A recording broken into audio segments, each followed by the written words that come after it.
ओम शांति। साकार मुरली से स्टोरी। अनुभवी मूर्त। सीता भक्ति मार्ग में चलती थी। वह पूजा पाठ में बहुत विश्वास रखती थी और शुद्धता का भी बहुत ध्यान रखती थी।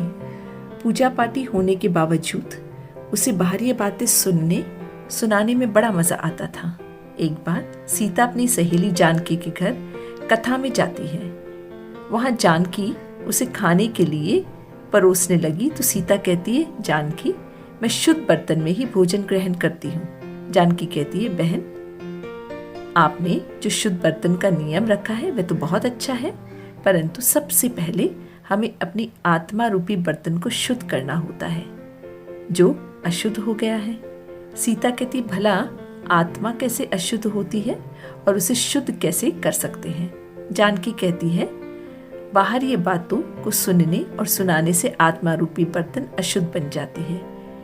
इसको शुद्ध बनाने के लिए परमात्मा का फरमान है, hear no evil, see no evil. बस एक बाप से सुनो, बाप को ही याद करो तो आत्मा रूपी बर्तन शुद्ध बन जाएगी। आत्मा और शरीर दोनों पावन बन जाएंगे। परंतु सीता पर वाहियात बातों का इतना प्रभाव था कि जानकी की बातें सुनकर वह संशय में पड़ संशय बुद्धि बन जाती है। जानकी कहती, सीता, सदगति दाता बाप में कभी भी संशय नहीं उठाना चाहिए।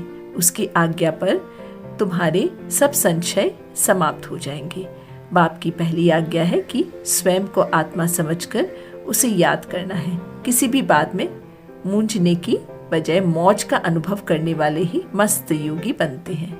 सीता कहती है, इतनी धारणा तो मुझसे होगी नहीं। जानकी उसे समझाती है, बेहद की स्मृति स्वरूप बनो तो हद के व्यर्थ बातें समाप्त हो जाएगी।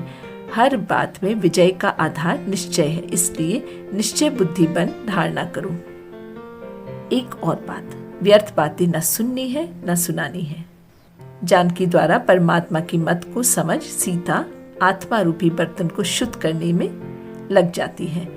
अब वह स्वयं को आत्मा समझ बाप को याद करते हुए किसी भी बात में नहीं मूंझती, ना व्यर्थ बातें सुनती ना सुनाती। इस प्रकार सीता बेहद की स्मृति द्वारा हद की बातों को समाप्त करने वाली अनुभवी मूर्त बन जाती है। इस कहानी से हमें ये शिक्षा मिलती है, जो बच्चे बेहद की स्मृति में रहते हैं वह बच्चा हद की बातों को समाप्त करने वाला अनुभवी मूर्त बनता है। अच्छा, ओम शांति।